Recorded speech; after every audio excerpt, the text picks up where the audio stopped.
Muli na naman kaming dumudulog sa inyo for tonight and thanking you for this opportunity to study your word. Panginoon, tinadalangin po namin na sa sinabi ninyo, when two or more people are gathered in your name, you'll be there. And we expect you to be with us tonight, Lord, so you may enlighten us about what we are going to study tonight. Lord, we also pray for our facilitator for tonight. Give him wisdom that he may be able to express your words to us fully, Lord.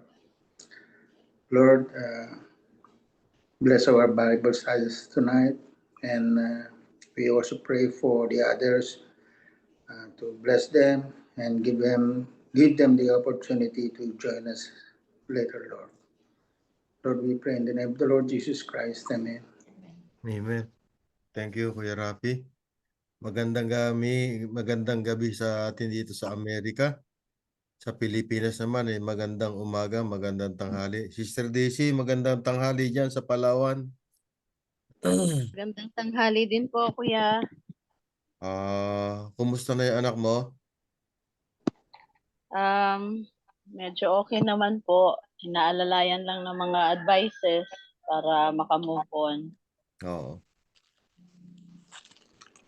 Prayers lang din po. Oo nga. Sige. Tuloy natin yung ating pinag-aaralan.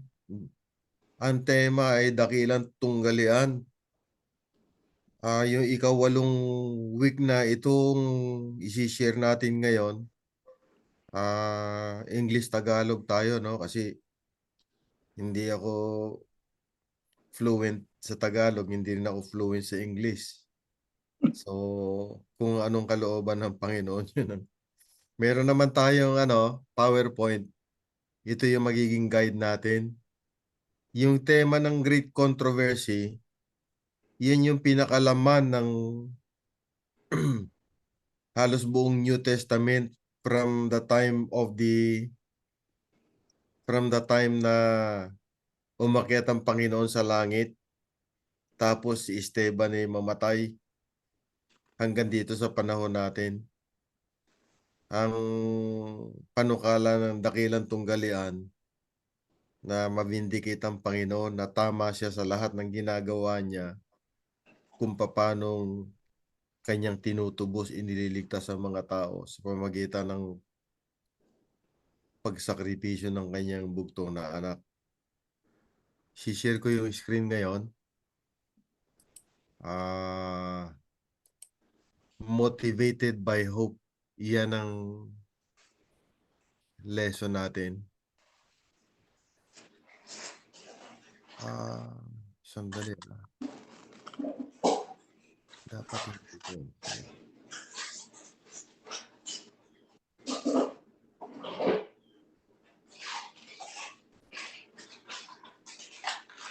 Ito, ipapakita ko lang.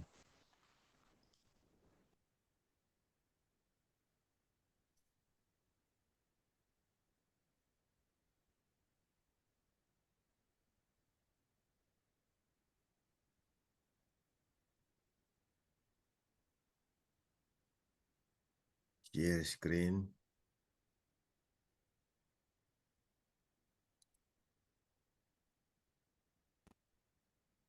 Slideshow. Ito na. Hindi ito. Long form ito eh. Huwag yan. Masyado kasi mahaba yan eh. 71 slides yan.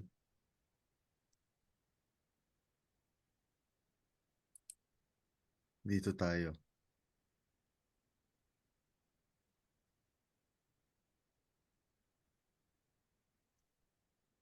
Yan.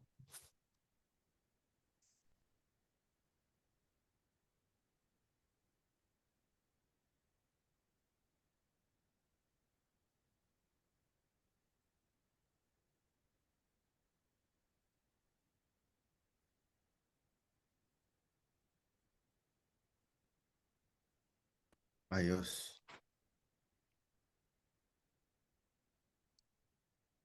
Wow, mali na naman.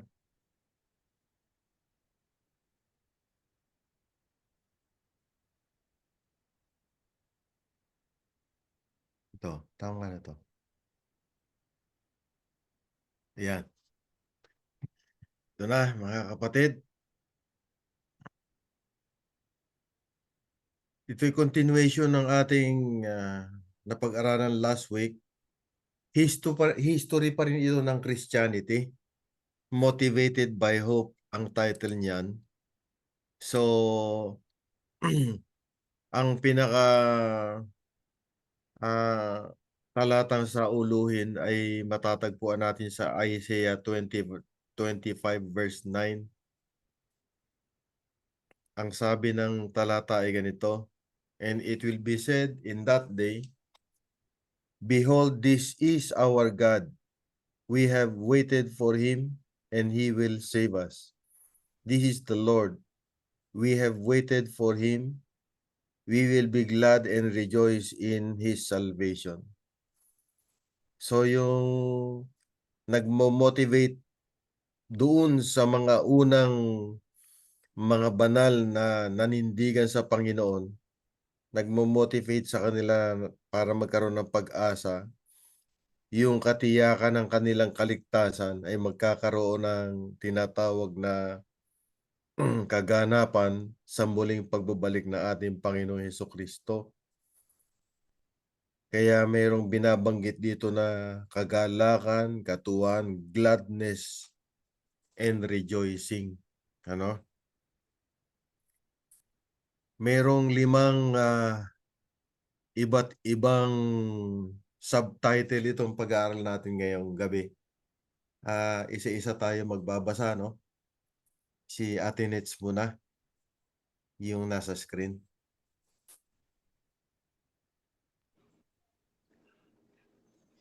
As prophetic events unfolded, people around the world began to investigate and preach about the imminent second coming of Jesus.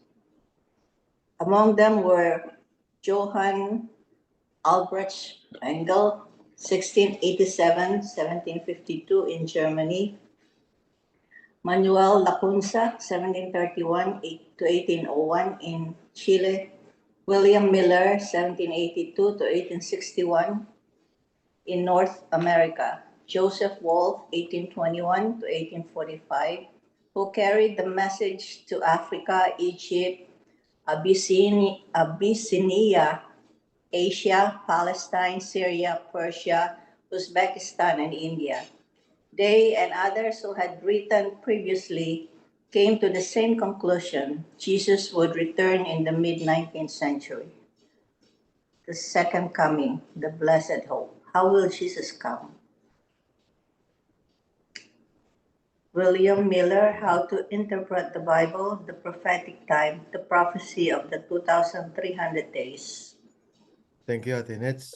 So, yung mga pangalan yan yung mga ginamit ng Panginoon sa kanilang kapanahunan para bigyan ng diin ang ikalawang pagbabalik ng ating Panginoon.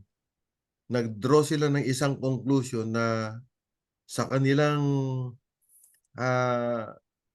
pagnanais talaga na bumalik ang Panginoon sa panahon nila. Sa kanilang pag-aaral, nagkaroon sila ng konklusyon sa nasa mid-19th century ang pagdating ng Panginoon. Kaya nga mayroon tinatawag na great disappointment naman doon sa panahon na William Miller. Tingnan natin kung saan naabot yung pag-aaral natin ngayon, no?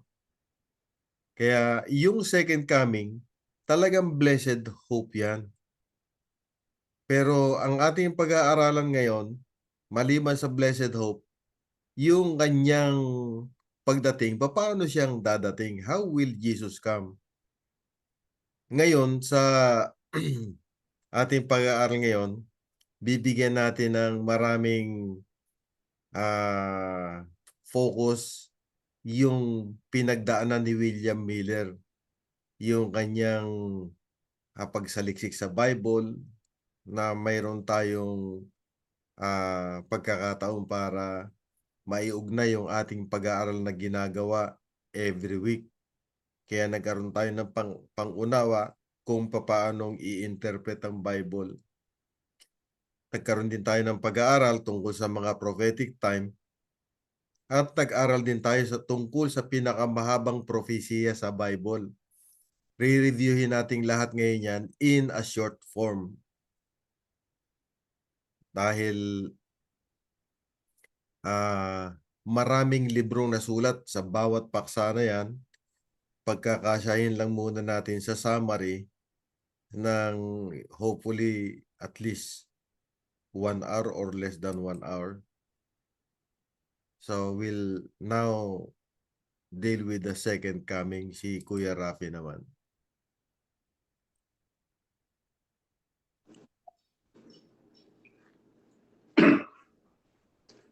The blessed hope. Looking for the blessed hope and glorious appearing of our great God and Savior Jesus Christ. Titus chapter 2, verse 13. Since Jesus promised to return, John 14, 1-3, this has been the hope of all believers to this day. Titus 2:13. This hope is reflected in both the creed of the Roman Catholic Church and same as the Orthodox Church. It is also taught by the Anglican Church, and so taught Luther, Calvin, and the other reformers. What makes the second coming of Jesus such an eagerly awaited event? Signals the end of illness, suffering, and death. It means the end of poverty, injustice, and oppression, and fights, conflicts, and wars. Open the doors to a world of peace, happiness, and eternal communion with God. Ganda, no? In a summarized form, talagang totoo itong apat na binanggit na mga iba't ibang tagpo at siyang minimithi ng ikalawang pagbabalik na ating Panginoon. Matatapos na yung mga pagdurusa, kahirapan, mawawala na yung kamatayan, mawawala na yung tinatawag na tagutom, mga injustice, pang-aapi na nangyayari. Laganap lahat ito, sabay-sabay itong apat na to. Matatapos na rin ang digmaan. Yung digmaan na alam natin, kabi-kabila. Digmaang literal na militar, ano ang tawag dito, yung armed conflict, mayroong political conflict, mayroong yung bakbakan ng mga authority laban sa mga kartel. Parang wala nang katapusan, di ba? Ito rin ni pagbabalik ng Panginoon dahil pinangako niya yan. Matatapos na yung lahat ng mga kaguluhan na to at ng mga kalungkutang dulot ng mga kaguluhan ito.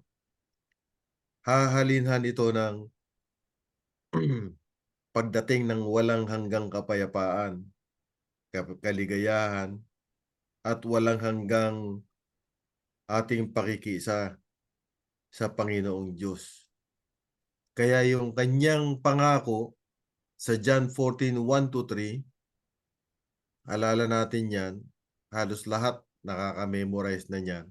Ang sabi niya dito sa John 14:1-3, let not your hearts be troubled.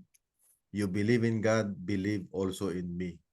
In my Father's house are many mansions. If it were not so, I would have told you. I go to prepare a place for you. And if I go to prepare a place for you, I will come again and receive you unto myself, that where I am, there you may be also. So, napakagandang pananaw yan, ano? Yung pag-asang ating hinihintay na ang foundation niya, yung pangako ng ating Panginoong Jesucristo. Alam natin magkakaroon ng katuparan yan dahil sa gospel na kanyang ginanap.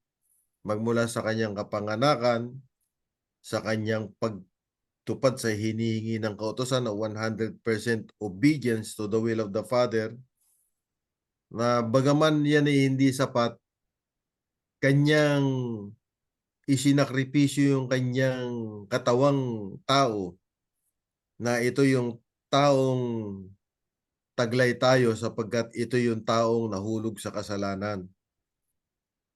Kaya siya ang tinatawag na tupang nag-aalis ng kasalanan ng sanlibutan. Mas makapangyarihan na ating Panginoon kaysa sa kasalanan, kaya yung pananaw na yung kasalanan natin ang pumatay kay Kristo, hindi itinuturo ng Bible yon. Ang itinuturo ng Bible, dahil ang Diyos ay mas makapangyarihan at ang Panginoon Jesucristo ay mas makapangyarihan sa kasalanan, ang itinuturo ng Bible, ang Diyos ang nag-aalis ng kasalanan. Siyang pumapawi sa kasalanan natin. Pero para gawin niya yon, dahil ang tao ay makasalanan at ang kasalanan ay nananahan sa ating mga laman, tinaglay niya tayo. Nasa pag-aaral natin yan sa Roma chapter 8 verse 3, ang sabi, for what the law could not do, weak as it was through the flesh, God did, by sending His own Son in the likeness of sinful flesh, and on account of sin, He condemned sin in the flesh. No?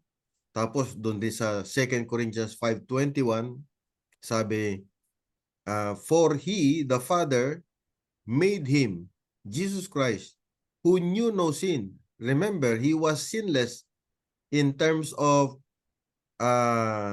acts, in terms of having met the positive demands of the law, in thoughts, in words, and in deeds. He was the perfect man and He is the perfect man. Yung ating failure sa pagtupad ng kautusan, tinupad ni Kristo sa sangkatauhan na tinaglay niya nang siya ipanganak bilang tao. Kaya doon sa Galatia 4:4, siguro aabutan din natin ito mamaya. Sabi doon, when the fullness of the time has come, God sent forth His Son, born of a woman, born under the law, to redeem them which were under the law, that we, all of us, human beings, might receive the adoption as sons. So makikita natin, adoption as sons. Kung hindi naging tao si Kristo, hindi niya tayo pwedeng tawaging kapatid. No? Ang kapwa natin tao, pwede natin tawaging kapatid kasi pare-pareho tayo ng sangkap, laman at dugo. Tinaglay ni Kristo yung ating laman at dugo. At hindi siya nahihiya na tawagin tayong kapatid. Yan, dito na tayo ngayon. Magpabasa naman. Sister Daisy, nasa widescreen ka, mababasa mo kaya diyan sa Palawan? Nasa cellphone lang ako, kuya. Oo, sige. Si Brother Loweno, mababasa mo? Sige. Okay. How will Jesus come? For as the lightning cometh out of the east, and shineth even unto the west, so shall also the coming to the Son of Man be. Matthew 24:27. During the 19th century, Protestants distorted the doctrine of the second coming by teaching that Jesus would establish an earthly kingdom of 1,000 years of peace, premillennialism, or that there would be a period of 1,000 years of peace before the second coming, post-millennialism. However, the reformers thought that millennium will be preceded by the second coming and that it will be literally and coming quickly, Revelation 22:20. Visible, every eye will see Him, Revelation 1:17, and Matthew 24:7. Audible with the the bull with the bull with command, with the voice of an archangel, with the trumpet of God. 1 Thessalonians 4:16 and 1 Corinthians 15:5-2. Glorious, the dead will rise and the living will be transformed, and he will ascend in the Lord. 1 Thessalonians 4:13 up to 18 and Colossians 5:51 up to 55. So, ito yung mga descriptions kung paanong darating ang ating Panginoon Jesucristo. Yung paniniwala ng mga protestante noong 19th century na ang second coming na Jesus Christ ay upang magtatag siya ng kaharian dito sa lupa for 1,000 years ng kapayapaan, no? Pero dito sa mga Bible, tapos yan yung tawag na millennialism, pinaliwanag naman niya, tsaka yung second coming, yung post-millennialism. So, somehow, we can perceive that their flaw was not for them not being able to consider the preponderance of the scriptures, whereby we have here, as was read by Brother Lueno, the four different descriptions by which we can know how Jesus Christ will come. First, literally, then visibly, audibly, and glorious. Literally, it's because it was Jesus Christ himself who declared, I am coming quickly. Yung quickly ng Panginoon, hindi yung katulad ng quickly na iniisip natin mga tao. Di ba? Kasi sa Panginoon, one day is equal to 1 year. Di ba? Pero ipinangako niyang darating siya, the mere fact na si Jesus Christ namatay at muling nabuhay at umakyat sa langit, maaasahan natin na dahil sinabi niya na I am coming quickly, babalik siya. Talagang babalik siya. Inaasam-asam natin yung pagbabalik na yan. Ang ikalawa, sabi dito sa Revelation chapter 1 verse 7 at Matthew 24 verse 27, every eye will see him. The question is, will every eye see him simultaneously? It does not say. So this might be a challenge for all of us to understand kung lahat ng mga mata makikita ang kanyang visible na pagdating. Sabay-sabay ba nila makikita si Kristo? It does not say. So, ang tingin ko, every eye in a sense, makikita siya, yung mga buhay sa panahon ng kanyang pagdating, tapos yung kanyang mga bubuhayin na namatay ng naninindigan at nananampalataya sa Kanya. Silang lahat ang makakakita. Kung tayo aabutin natin ang Panginoon ng buhay tayo, ang tawag sa atin, matatranslate tayo. Itong katawan nating lupa ngayon, bibihisan niya ng Kanyang niluwalhating muling pagkabuhay. No? Audible, yan din, 1 Thessalonians chapter 4 verse 16. Talagang yung tinig ng arkanghel, no? Itong arkanghel, wala rin iba to kundi walang ibang tinutukoy dito kundi si Kristo rin.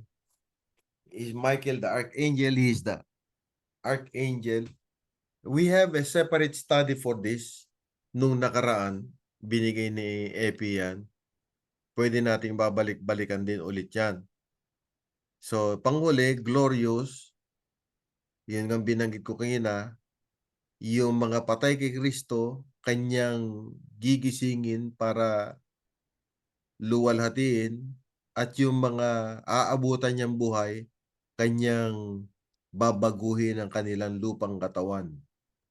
at bibihisan sila ng katawang niluwalhati.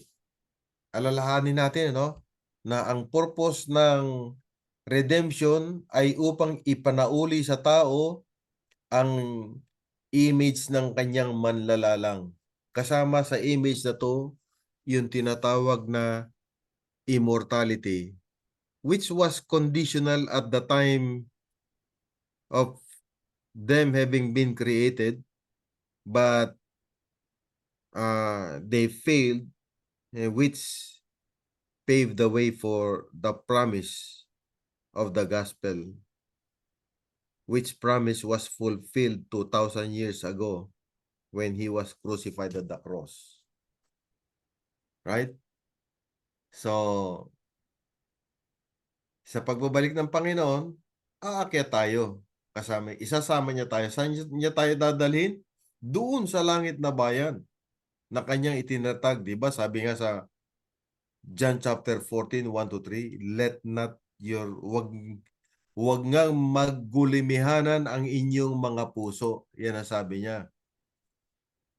Nananampalataya kayo sa Diyos, kayo rin na may nananampalataya sa akin. Sa tahanan ng aking amay maraming mansyon. If it were not so, I would have told you. So, nabanggit na natin kanina yan, no? Pupunta na tayo sa next screen. Good evening, Sister Eda. Punta na tayo kay William Miller. Si William Miller, yung Baptist minister na umabot sa kanya yung pag-aaral ng aklat ni Daniel. Na isa rin siya sa mga ginamit ng Panginoon upang gisingin ang sangkatauhan sa katotohanan ng muling pagbabalik ng ating Panginoon Jesucristo. Bagaman, sa kanyang pag-aaral, umabot siya ng mahigit 3 taon. Alam natin ang naging punot dulo ng kanyang konklusyon na kanyang kinunklude na ang Panginoon ay darating noong 1844. Maraming mga believers noon sa panahon niya, ibinenta na yung kanilang mga property. Binenta na lahat. Nakapunta nga kami doon sa Ascension Rock, yung kung saan nag-aabang yung mga nag-i-expect sa muling pababalik ng Panginoon. Nandun yung Ascension Rock, 2 beses na kaming nakapunta. It's 6 hours from here. Pag nandun ka, alam mong yung lugar solemn din. One time, pagka muli tayo napadpad dito, pasyalan natin yon. Kuya Rafi, Atenets, Ascension Rock ni William Miller. Nandun pa, historical na yon. Pati yung simbahan, hindi na nila, lagi na lang nilang ina-update yun, no? So, hindi dumating ang panahon, hindi dumating ang Panginoon sa panahon ni William Miller noong October 22, 1844. Ito yung naging bansag na great disappointment kasi naghihintay sila ng pagbabalik ng Panginoon. Hindi dumating ang Panginoon. So, nagkawatak-watak yung grupo na yon. Meron tinatawag na little flock. Diyan nakabilang yung ating movement, tinatawag na Seventh-day Adventist. So, ang inspirasyon na ibinibigay ng ating pag-aaral ngayong gabi tungkol sa pag-aaral ng Biblia, mababasa natin yung talata nandito sa Isaiah 28 verse 10, no? Si Kuya Rafi naman.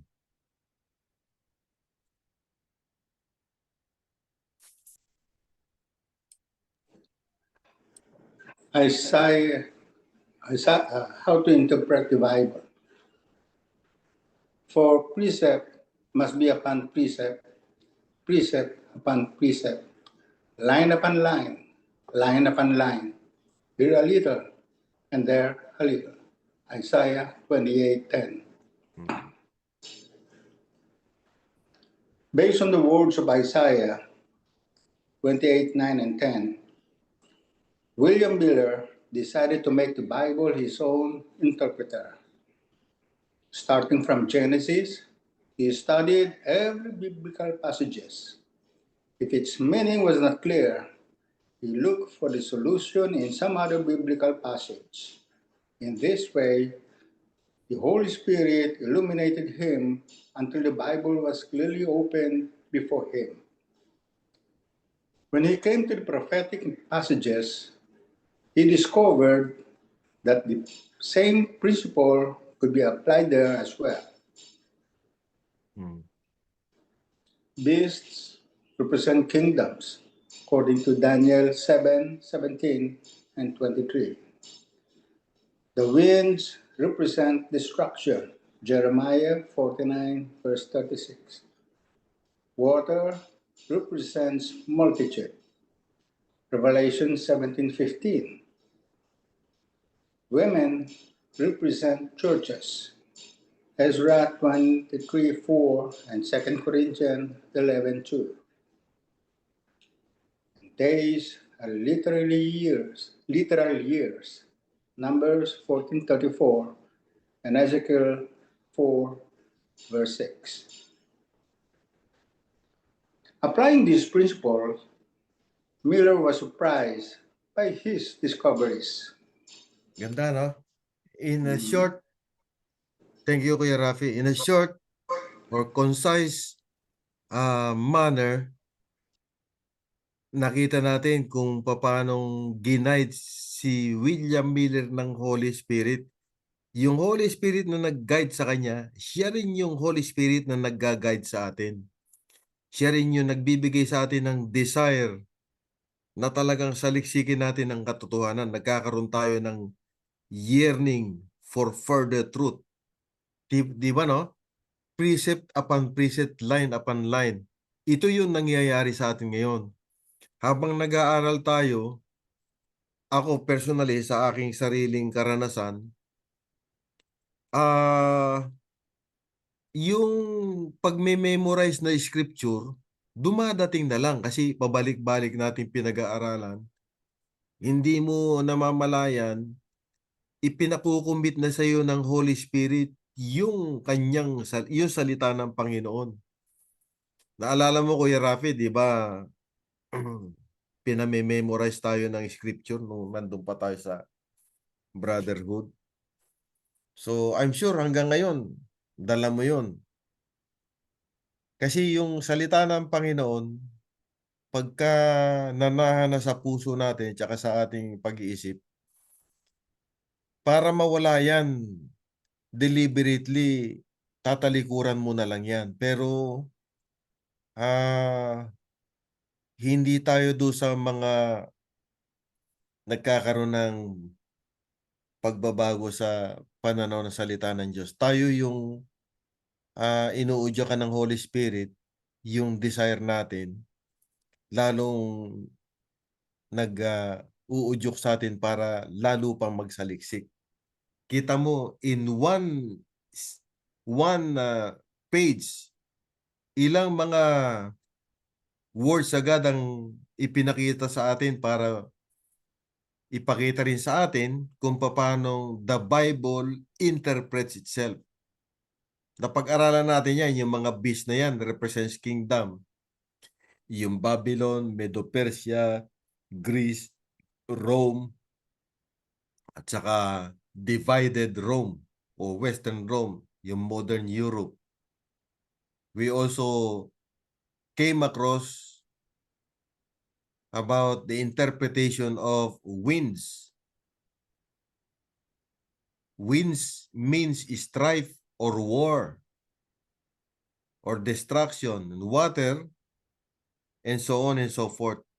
And here is very important, days as literal years. Kaya nagkaroon nga tayo ng tinatawag na the longest prophecy in Bible history, where William Miller was used by God. Although for him it was indeed a great disappointment and it was dubbed indeed as the greatest disappointment for the whole world. Yet God was revealing little by little the purpose for which this prophecy was fulfilled, beginning from the time of Daniel. Remember, from 457 BC. I think we have a chart here. Later, we will find out, ano? Punta muna tayo sa second screen, ano? Next screen, I mean. Ito na pala eh. The prophetic time, right? Si Atenets naman. Good evening sa inyo mga kapatid. Sister Eda, Elder Ariel, Brother Ryan, at baka meron ako hindi pa nabanggit. Magandang umaga sa Pilipinas. Atenets, pwedeng ikaw naman. The prophetic time. He said to me, "It will take 2,300 evenings and mornings, then the sanctuary will be reconsecrated." Daniel 8:14. Considering that in Miller's time, the earth was thought to be the sanctuary, he deduced that the prophecy about the purification from Daniel 8:14 indicated the time of the second coming of Jesus. He noted that Gabriel had explained to Daniel all the details of the vision. The ram, Media and Persia, Daniel 8:20. The goat, Greece, Daniel 8:21. The broken horn, Alexander and his successors, Daniel 8:21-22. The little horn, Rome in its political and religious phases, Daniel 8:23-25. However, the 2,300 days were left unexplained, Daniel 8:26-27. Years later, Gabriel was sent again to explain that the point to Daniel in Daniel 9:21-23. He explained that there was a certain or cut-off period and that it would begin with the going forth of the order to restore and build Jerusalem. Daniel 9:24-25. If Miller found this order, he would find the beginning of the 2,300 days or years. Ang ganda, no? Ang ganda ng pagka-summarize nito. At a glance, makikita natin na yung Bible, which interprets itself, which gives an account of world history, is beyond reproach. Na talagang mapagkakatiwalaan natin kung totoo yung mga history na to na naganap. Yung mga gumawa ng mga world history na libro, ito rin yung makikita natin. Naalala ko, nanood ako sa Divine Word College, sa Roman Catholic College yun, you know? I came across Alexander the Great. Narinig ko yan, yung Rome. Sa world history lahat yan. Greece. Inabot ko yan. But it never dawned on me while I was in college that this history of the world you can find from the Bible. Particularly the book of Daniel. So nung dumating sa akin itong katotohanan na to, I was really amazed. Yung nag-umpisa ako bilang brother sa fraternity, kami ni Kuya Rapi, na ang foundation din doon ay brotherly love, relief, and truth.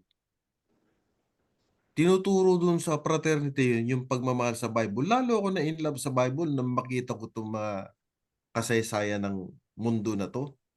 At sino nagturo nito kay Daniel? Ang Panginoon. Di ba sa panahon pa ni Nebuchadnezzar, sinabi na ni Daniel kay Nebuchadnezzar, mayroong Diyos na nasa langit na alam niya ang umpisa tungong katapusan. Dahil sa ginamit ng Panginoon si Daniel at saka yung kanyang yung tatlong kaibigan ni Daniel, si Meshach, Shadrach at Abednego,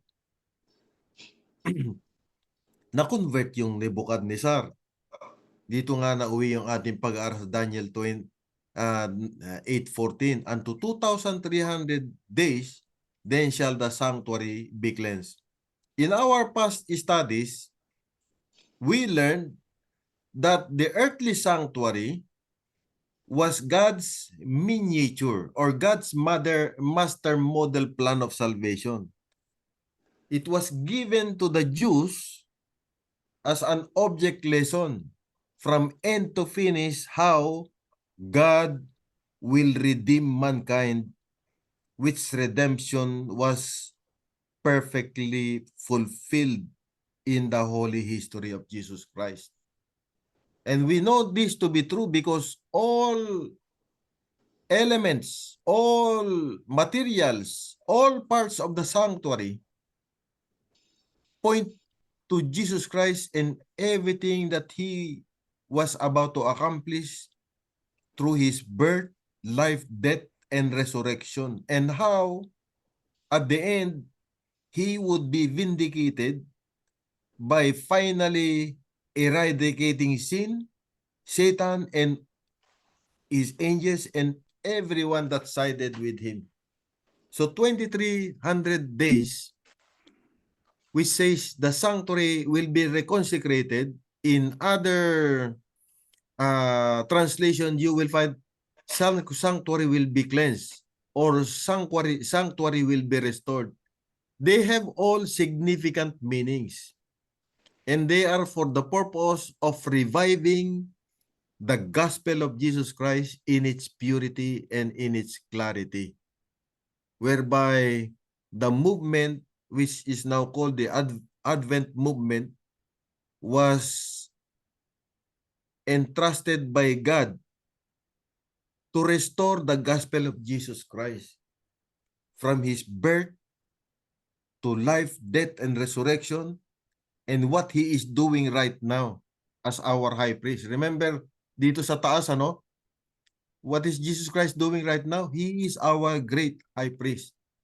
Napag-aralan natin sa Hebrews, yung pagiging sacerdote ni Jesus Christ, binigyan ng emphasis doon yung humanity of Jesus Christ.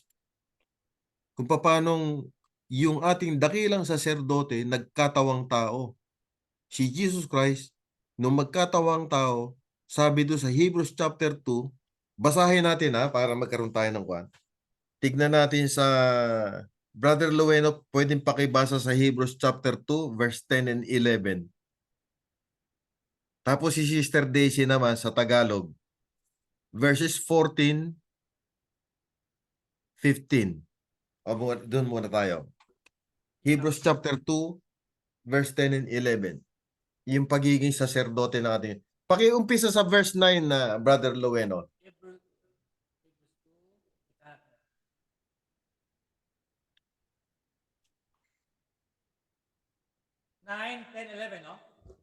Hebrews 2, Hebrews 9, chapter 2, 9, 10, 11 hanggang 12. Okay. Nandiyan lahat yan eh. Okay. But we do see Jesus, who was made lower than angels for a little while, now crowned with glory and honor, because he suffered death, so that the grace of God he might taste death for everyone.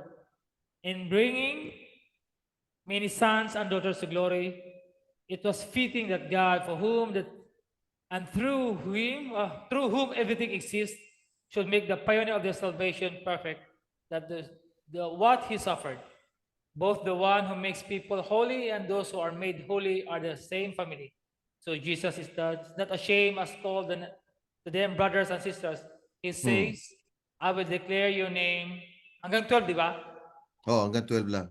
Declare your name, my brothers and sisters, in the assembly. I will sing your praises. Amen. Kita natin, no? Nandyan yung humanity ni Jesus Christ. Yung identification niya sa atin, nandyan. Yan din yung siya mismo, hindi siya nahihiya na tawagin tayong kapatid. Kasama yan sa restoration ng gospel message. Yung identification ni Jesus Christ bilang kuya natin, dakilang kuya natin. Pero dakilang saserdote siya. Tuloy natin yung pagbasa sa 14 hanggang, dapat nga yan hanggang 18. Pero 14, 15 lang muna, Sister Daisy, sa Tagalog. Dahil sa ang mga anak ay mga may bahagi sa laman at dugo, siya na may gayong ding nakabahagi sa mga ito, upang sa pamamagitan ng kamatayan ay kanyang malipol yaong may paghahari sa kamatayan, sa makatuwid ay ang diablo. Hmm. At mailigtas silang lahat na dahil sa takot sa kamatayan ay nangasa ilalim ng pagkaalipin sa buong buhay nila. Hmm. Napakaganda niya. Sister Daisy, salamat. Thank you, Brother Lueno. Nandito yung Little Horn sa pag-aaral natin. Siya yung nagwasak o ginagamit ni Satanas para linlangin ang bayan ng Diyos sa katotohanan ngayon ay ini-enjoy natin. No? Political and religious yan. So, sa ating pag-aaral ngayong gabi, talagang nakaangat ang ating Panginoon Jesucristo. Pasalamat tayo na ito naman ang inudyok sa atin ng Holy Spirit para mag-rejoice tayo sa katotohanang natagpuan na natin pero na re-reaffirm tuwing mag-aaral tayo lalong tumitibay ang katotohanan. Di ba? Dito na tayo. The prophecy of the 2300 days. Punta naman tayo kay Kuya Rafi ngayon.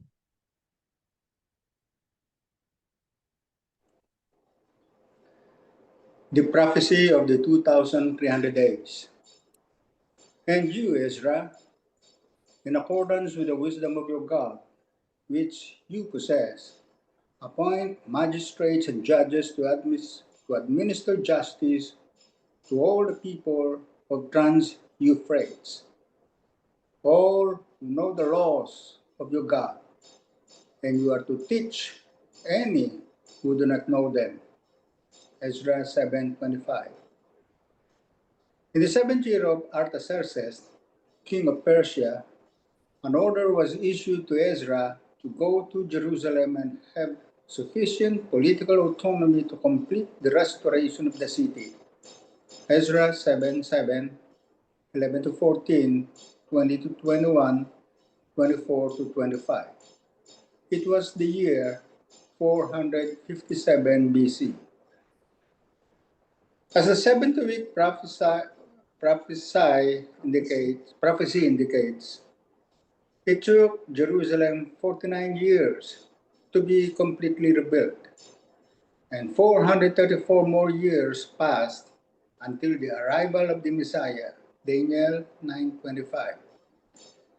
This calculation places the baptism of Jesus in the year 27 AD, and the end of the 70 weeks in the year 34 AD. Putting the pieces of the prophetic calendar together, Miller concluded that the second coming of Jesus would occur sometime in the year 1843. After discovering that it had not been taken into account that in history there is no year zero, it was determined that Jesus would come in 1844. Yan. Napakalinaw nitong ano na to, itong paliwanag dito. No? Napakagaan niyang ang totoo, napakagaling talaga ng Holy Spirit. Yung mga years dito, talagang airtight siya na ibinibigay niyang hinihimay-himay niya o paanong ipaunawa sa atin na hahantong tayo sa 1844. Ito yung chart sa kanan ninyo, yan yung chart sa panahon ni Miller. Tapos nandyan yung maliliit na yan no? Yung una niyang conclusion 1843. Pero umuwi ng 1844 kasi walang year na zero sa history, no? Tuloy natin, no? Ito na. Pakituloy, Atenets naman. 70 weeks are cut off for your people and your holy city. Daniel 9:24. until 2,300 evenings and mornings. Then the sanctuary will be cleansed. Okay. 2,300 years. Mhm. 457 BC, order of Artaxerxes, and in 1844 AD, purification of the sanctuary. Yeah. Thank you, Ate Nets. At Kuya Rafi, thank you, no? So, from 457 BC to 1844, eksakto 2,300 years yan. Nag-umpisa yan, order ni Artaxerxes, nagtapos yan sa purification of the sanctuary. Literally, yung purification of the sanctuary is not that the sanctuary itself that day or that year was said to have been purified already or cleansed. 1844 was the beginning. All right? In between 457 to 1844, we have all the accounts. And the most important accounts whereby this chart will show are the accounts pointing to the fulfillment of what Christ accomplished by his doing and his dying. From his birth, life, death, and resurrection. Makikita ninyo yung baptism niya by John the Baptist katabi doon sa cross, ano? Tapos, doon sa kanan naman, yung stoning of Stephen. Pero tignan natin yung mga ibang mga laman nito, no? 70 weeks is equivalent to 490 years, no? Ngayon, yung 490 years na yan, merong first 7 weeks, dapat yan 49 years yan, ano? Typo error yan, dapat yan 49 years. Ang susunod yan, 434 years, which is 62 weeks. And then we have one last week, which is the last week is the public ministry of Jesus. And we know that from 27 AD, this is literally the year when Jesus Christ was anointed. That was the beginning of his public ministry. At the end, at the year 31, Jesus Christ was crucified. This is the middle of the last week or 1 week of the 490 years. No? 3.5 years, na-crucify siya. Nag-ascend siya sa langit. But on the year 34 AD, the first Gentile Christian was martyred. And you know what he was portraying when he was being martyred? The same words that Jesus Christ pronounced while he was hanging on the cross. What were those words? Father, forgive them. They do not know what they are doing. This is very important account. These are all pointing to Jesus Christ in the in the purpose for which Daniel 8:14 was given as a prophecy, that the longest prophetic years, 2300, is the middle of which was the crucifixion of Jesus Christ, the martyrdom of Stephen. And then here we have from 34 AD to 1844, exactly 1,810 years. You will find them all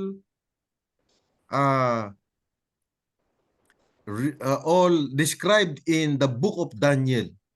We have studied the book of Daniel, but we will go back there.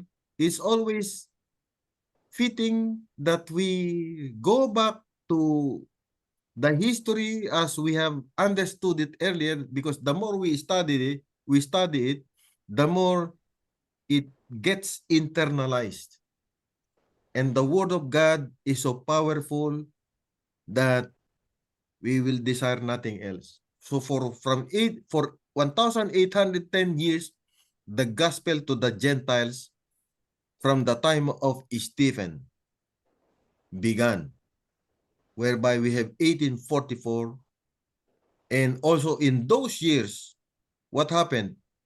The dark ages. We have the four horsemen of the apocalypse, the white horse, which is the pure church, the red horse, which is persecution, the black horse, which is death, and the pale horse, which is the compromise. And then we have the seven last churches of the book of Revelation, starting from Ephesus, also the time of Stephen. This is what we say, parallelism. Mga parallels yan. Where do we find them? In the book of Revelation. That's why the book of Daniel and the book of Revelation, they are the twin prophetic books of the whole scriptures that God has given to us for our study, for our spiritual growth, that we may be deeply rooted and grounded in the love of Christ. Very powerful, mga kapatid. No? Ito na yung pinakahuli natin. Dito magtatapos ang ating pag-aaral. Pakibasa, Kuya Rafi, itong...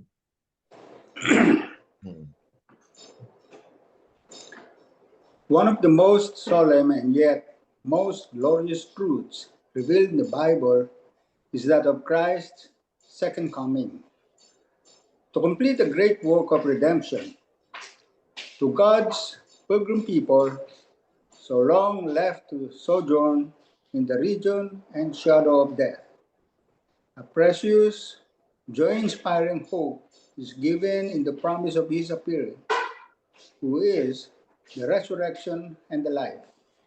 To bring home again His banished. The doctrine of the second advent is the very key note of the sacred scriptures. The Great Controversy, page 299. Dito muna magtatapos yung ating pag-aaral tungkol sa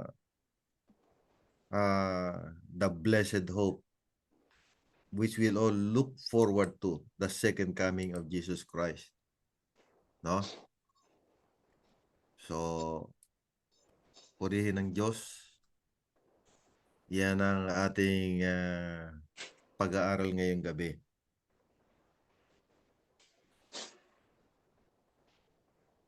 It's time for reflections. Talagang napakapalad natin na dumating sa atin itong ganitong pang-unawa. Nagbibigay siya ng sigla.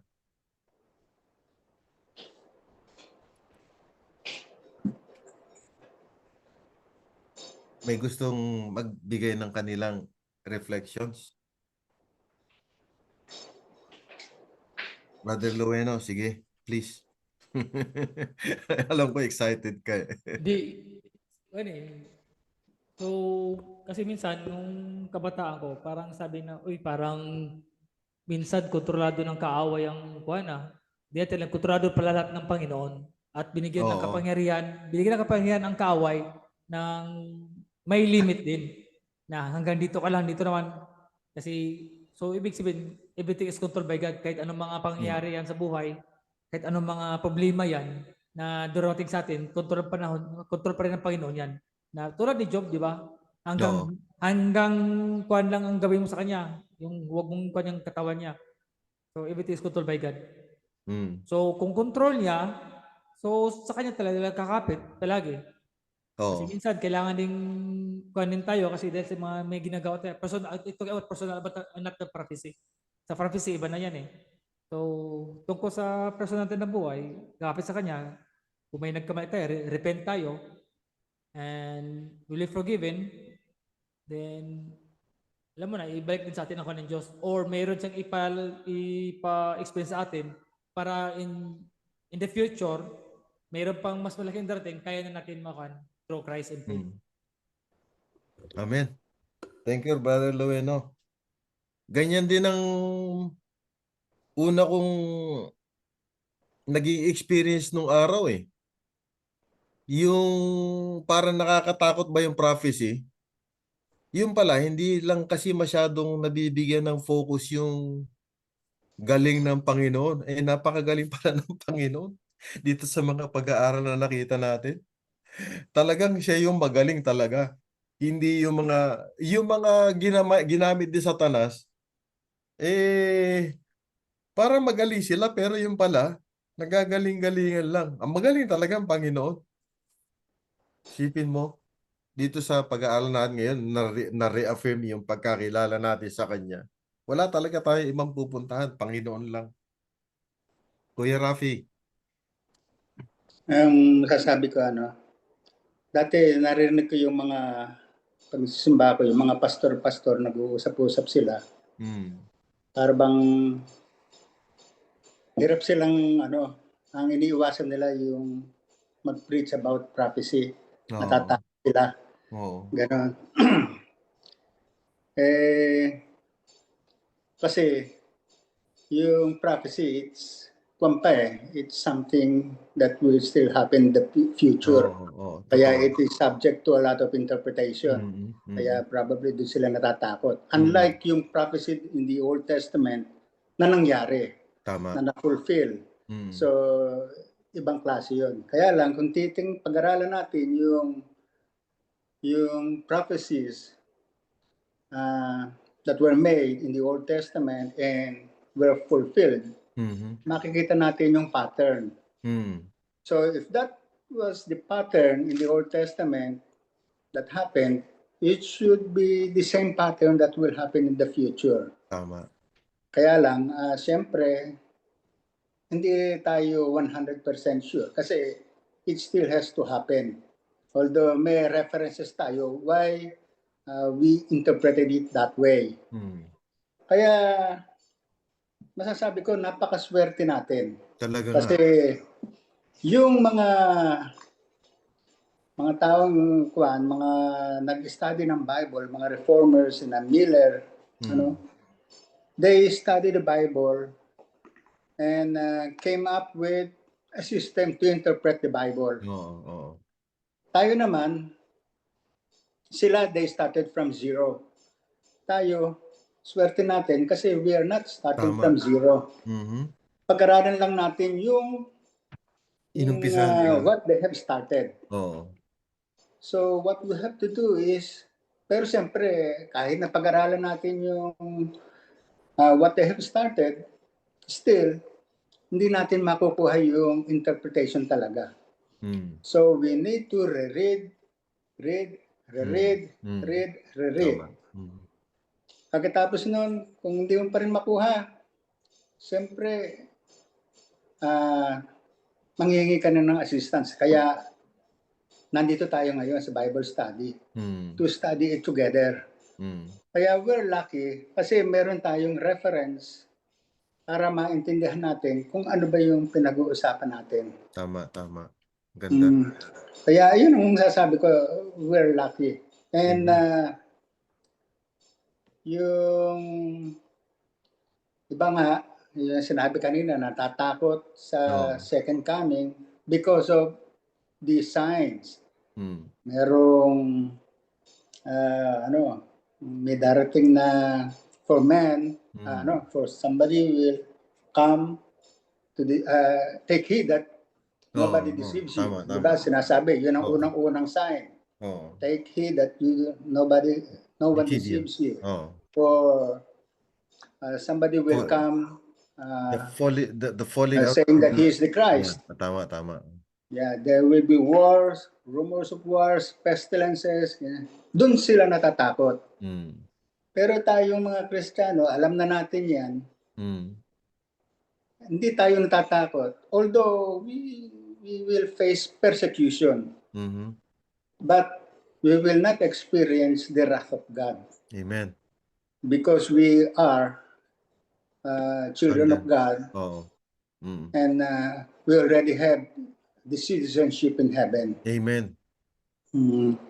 Kaya yun ang pinangahawakan natin. Amen. We are banking on God's promises, and those promises gives us hope. Amen. hope of what to expect in the future. Ganda. Mm. Praise the Lord, Kuya Rafi. Nililinya tayo ng Holy Spirit. Gusto talaga ng Holy Spirit, nagre-rejoice tayo sa katotohanan. Praise the Lord talaga. Meron pa. Si Elder Ariel, baka merong gustong i-share. Opo. Masaya lang nakinig na medyo nalita ko dahil binabasa ako. Gusto ko lang i-share dito, Kuya Pipe, na before sina William Miller, sina Wycliffe, there was also a man. He was, I think, pang-pito sa katauhan na pamula kay Adam. Makikita natin to dito sa Jude 12. If you have your Bible, Jude 12, verse, no, sorry, not Jude 12. Jude only is one chapter. Sorry, Jude verse 12. Verse 14. Jude 14.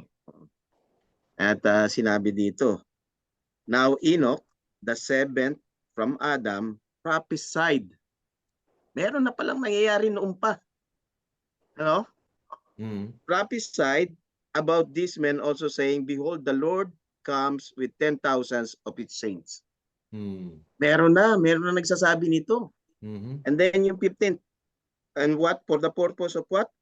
To execute judgment on all, to convict all who are ungodly among them of all their ungodly deeds which they have committed in an ungodly way. Wow. And of all the harsh things which ungodly sinners have spoken against him. Wow. Meron na pala noon pa. So ito na ngayon as time progress. Na-interpret ito ni William Miller, I believe si Uriah Smith, the Book of Revelation, and how the Book of Revelation go hand in hand together. Yung dream dito ni na pinag-aaralan nga natin Kaya ito pala noon pa. Pang-pito kay Adam, meron nang nag-prophesy. Enoch, Si Enoch. Sinabi na niya na ito pa yung sinabi continuing Jude verse 16. And who are those? These are grumblers, complainers, walking according to their own lusts. And they mouth great swelling words, flattering people to gain advantage. But you, beloved, remember the words which were spoken before by the apostles of our Lord Jesus Christ. Amen. How they told you that there would be mockers in the last time. The last time, Ito na yan, tayo na yan. Ito na to. Who would walk according to their own ungodly lusts. These are sensual persons who cause divisions, not having the Spirit. The Spirit of what? The Holy Spirit. In truth, in seeking what is true, as the Scripture says. And that is Jesus Christ. To God, our Savior, who alone is wise, be glory and majesty, dominion and power, both now and forever. Grabe to, no? Grabe, no? Meron na pala noong pa. Oo. Bago pa si Noah. Si Noah din, nag-prophesy. Bago pa si Noah. Kasi ang haba ng buhay ng tao nun eh. Hindi mo pinakamahaba si Methuselah, 969 years. Nung panahon daw ni Noah, bilyon na rin ng tao nun eh. Marami ng tao, no, kuya, no? Bilyon na. Buong mundo.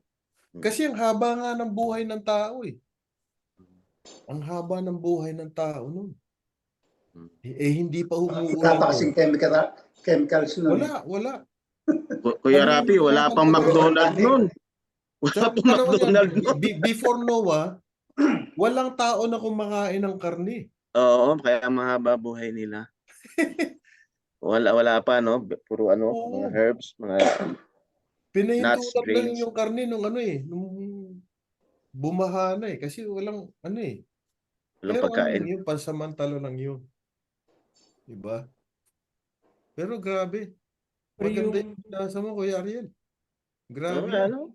pero yung prophecy talaga, nagsimula na yun yung kinausap niya sa si Kwan, si Adam tsaka si Eve, na I'll put enmity to the Kwan, yung sa snake, yung sinabi niya, yun, prophecy na yun, si Jesus na nagsabi na yun. Pero yung detail niya, hindi pa Kwan, hindi pa super detailed na hindi alam sa kaaway. Ano bang ibig sabihin nito? Oo. Kaya yun, Oo. si Abel ang nakuha niya, baka ito na. Si Abel ang pinagdudukan niya, pinatay ni Cain. Kasi akala ito siguro itong sabi ni Kristo. Hindi pala alam, si Kristo pala yun, ang ibig sabihin na mag-bruise sa head, sa head ng snake. Ng Kasi snake. si Satan. Oo. Yung prophecy na yun yung pagka ni Jesus Christ doon. Galing. Grabe yung pagiging matsagain ng Panginoon magmula sa panahon ni Adam and Eve. Tayo, Grabe mabilis talaga. tayong kan, di ba? Mm. Yung bang pag yung ating expectation hindi na-meet, nadidismaya agad tayo. Pero ang Panginoon, no? Kung nadismaya ang Panginoon sa atin, burado tayong lahat ngayon. Wala na tayo. Ano? Grabe. Pero minsan, Kuya Pipe, ako, minsan talagang kinakailangan basahin ng basahin eh. Katulad Oo. ng sinabi ni Kuya Rapi, Oo. hindi mo makukuha sa isang bagsak, sa dalawang bagsak, Hindi sa talaga. tatlong bagsak. Oo. Lalo yung mga interpretations, yung mga dates, yung mga, tapos yung sinasabi, itong revelation eh. Kadalasan symbolic ito eh. Hindi naman literal ito eh. Wala namang dragon na tayong nakitang or di kaya yung head na iba-ibang head. Pero ang pag-aaral talaga hindi isang bagsak. Hindi pinasa mo lang tapos naintindihan mo na. Kinakailangan pa rin merong sa'yong gagabay talaga, may tutulong. Tama yung sinabi ni Kuya Rapi na dahil yung sometimes yung pang-unawa natin hindi natin maarok ba. That we have to read talaga. We have to listen. We have to see also different yung sinasabi ng mga nag-aaral din tulad dito that we have to compare. But of course, we also have to be prayerful sa Holy Spirit that He will give us understanding, wisdom, knowledge of what we are trying to read. Kasi kapag hindi natin ginawa yun, we're just hindi natin alam kung sino nag-guide sa atin. Oo. Yun lang, Kuya. Praise the Lord. Si Sister Daisy naman. Sister Daisy, alam ko meron kang gustong ibigay na reflections eh. Tsaka si Sister Eda. Na-amaze lang po ako, Kuya, sa history ng redemption talaga ng Panginoon. Oo. How He was guiding His people through this prophecy. Yung pinakamagandang revelation ng prophecy is yung 2,300 days. Kasi even yung mga ibang denomination, not only Sabbath keepers but even other denomination are lured, di ba? Like si William Miller and also Mrs. White during that time was during the 1843 was still a Methodist, a member of the Methodist. So meaning talagang yung sabi sa Bible na it is so sweet, yung balita ng pagdating ng Panginoon is so sweet. Pero dahil hindi nangyari yung mga human interpretations, although ginamit si William Miller ng banal na espiritu to understand and makita yung beauty ng second coming ng Panginoon. Pero hindi totally. So yung kanyang interpretation did not jive with the biblical interpretation. Kasi aside from doon sa 2,300 days, meron pang following histories sa chapter 8, 9, 10, and 11 ng Daniel na magpapatuloy siya. So, kaya merong tinatawag na during that time na statement and at that present time, or merong sinasabi naman na truth and present truth. So, mas magiging clearer yan talaga kapag yung ganitong line upon line. Gusto ko yung binasa ni Kuya Rapi kanina na kay Precept upon Isaiah precept. na Oo. so we have to study the Bible, the Word of God, line upon line, and then kung ano yung interpretation talaga sa Bible. So nakita ko din yung present truth na triple book ng Panginoon na si Kristo mismo yung nagsasalita, which is written in Matthew, Daniel, and Revelation. Amen. Kasi yung pagkaka-arrange ng signpost ni Jesus dito sa end times specifically is grabe talaga yung sinasabing parallel, yung sabi mo kanina tugma-tugma. Yan. Oo. So there is no point of wandering or yung pagkaligaw. Mhm. This point of time, mga kapatid, especially sa end time people ng Panginoon, wala na tayong point of confusion, supposed to be established na tayo. Kasi yung karamihan kaya nalilito-lito kasi nagre-refer sila doon sa interpretation ng tao. But samantalang dito sa Biblia mismo, meron talagang specific na time na nakalaan para doon sa mga mangyayari. Sinampulan na nga po tayo ng 2,300 di ba? So meaning, dahil si Kristo ang Alpha and Omega, the beginning and the end, so siya lang talaga yung ating susundan. Tama. Although there are many Bible scholars also, and especially, syempre, di ba si Mrs. White, she was one of the best messengers for the end time. Pero still, sola scriptura is the best, di ba? Kung ano yung sinabi sa Biblia, yun susundan natin. Like for example,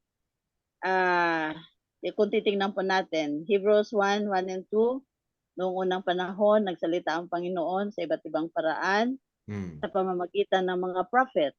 Noong unang panahon, that was the old. But during the last days, sino ang ordained to speak? Si Panginoon. Diba si Jesus Christ? It was Him.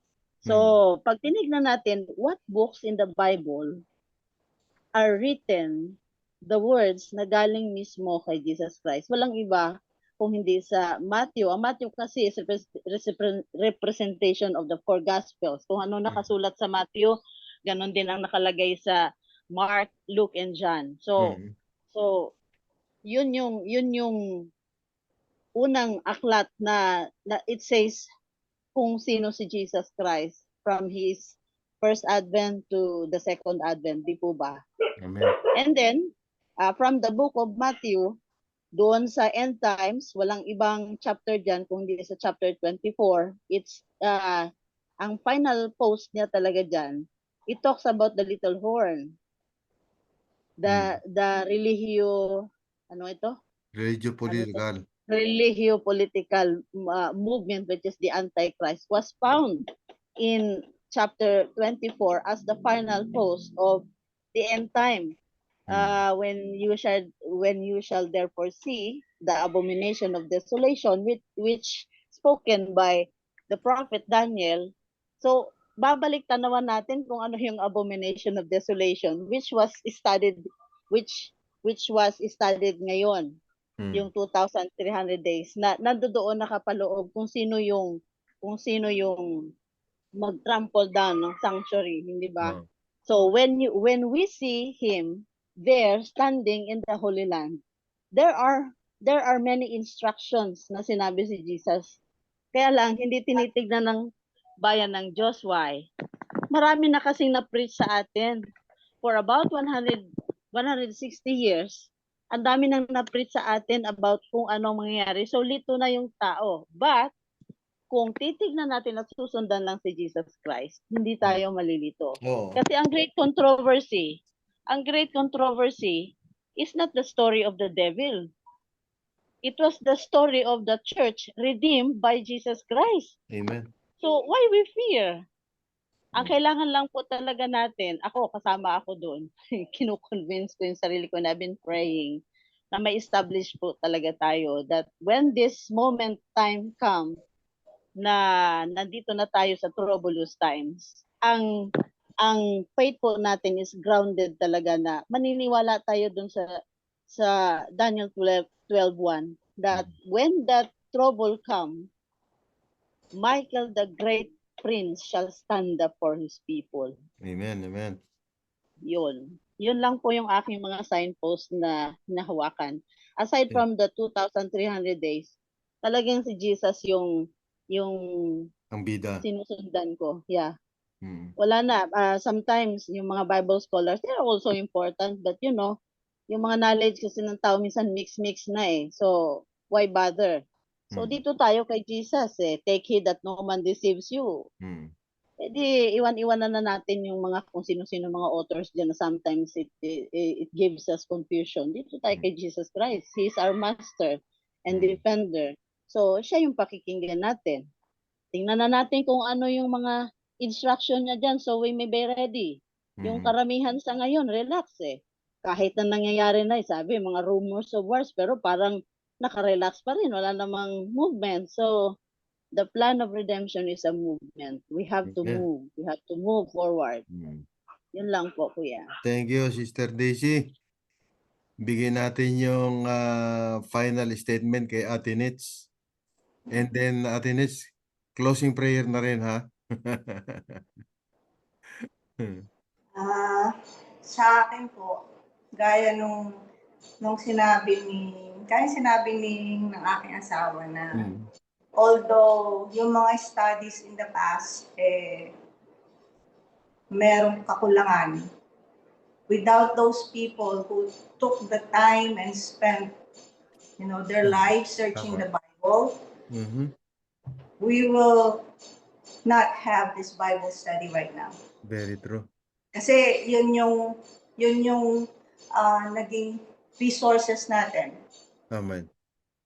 So kahit sabihin natin na it's a mixture of yung karunungan na ginamit nila at karunungan galing sa Diyos, lahat yung pinagsama para sa ngayon nagagamit natin kung ano yung kanilang mga findings, at sa pag-aaral natin, higit pa tayo magsasaliksik para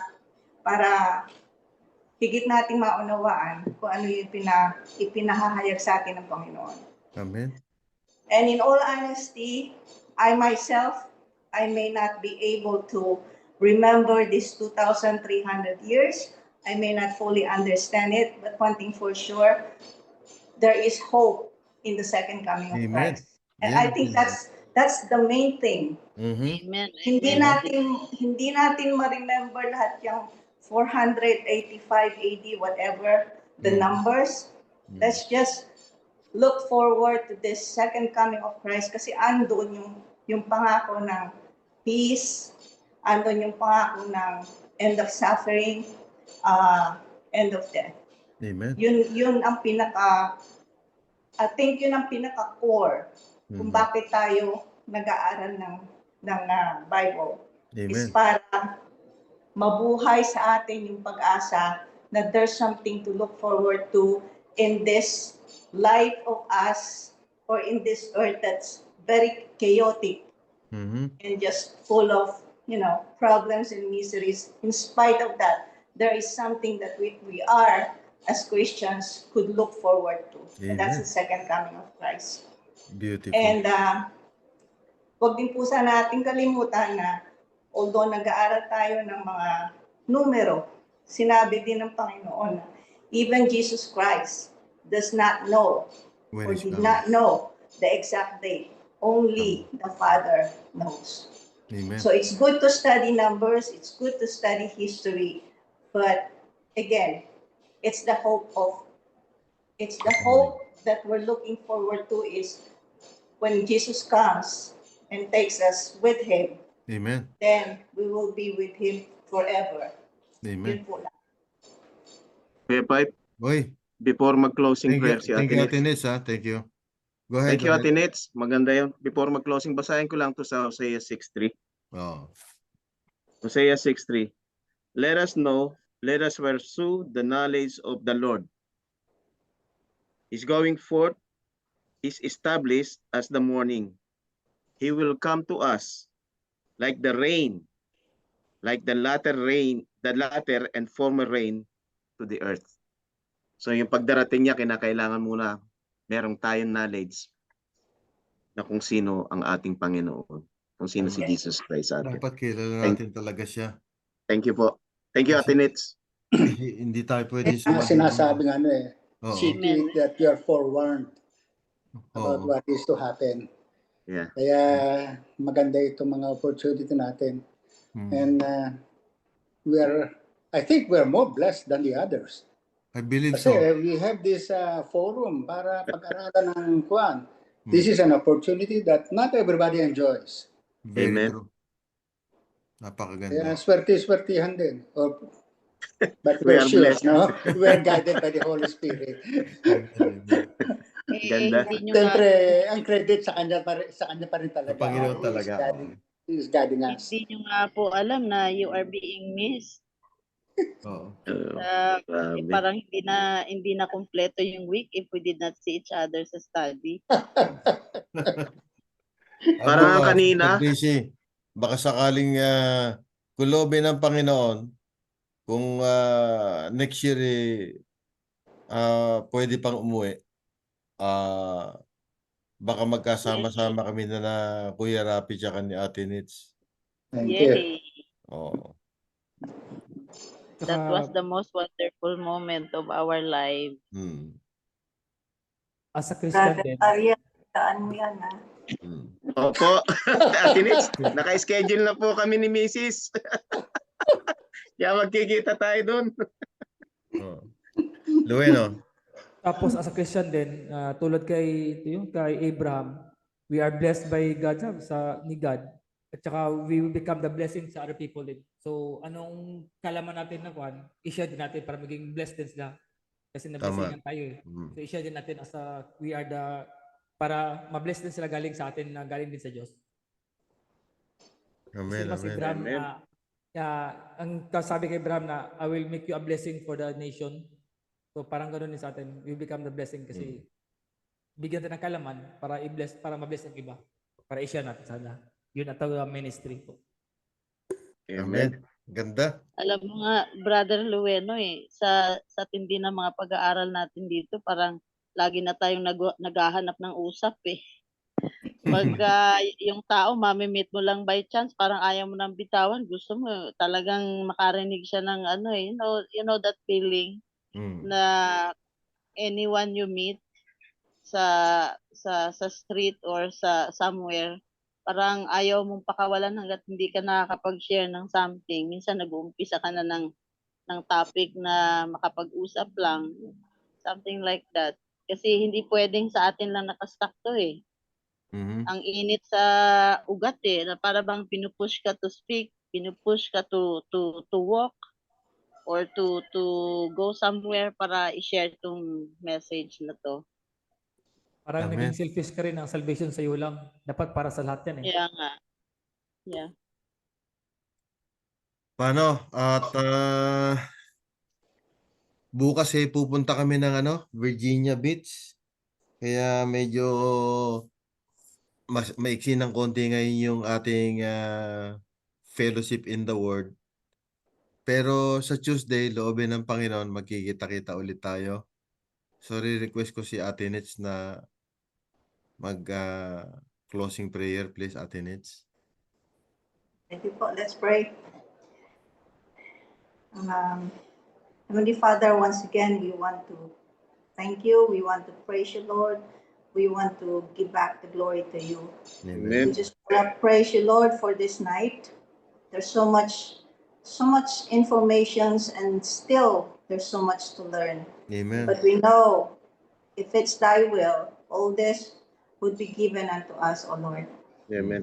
And we just want to thank you, Lord, for your love, for your understanding, for all the blessings that you are continuously bestowing upon us, day by day, minute by minute, second by second in our lives. Amen. Again, Lord, please guide us and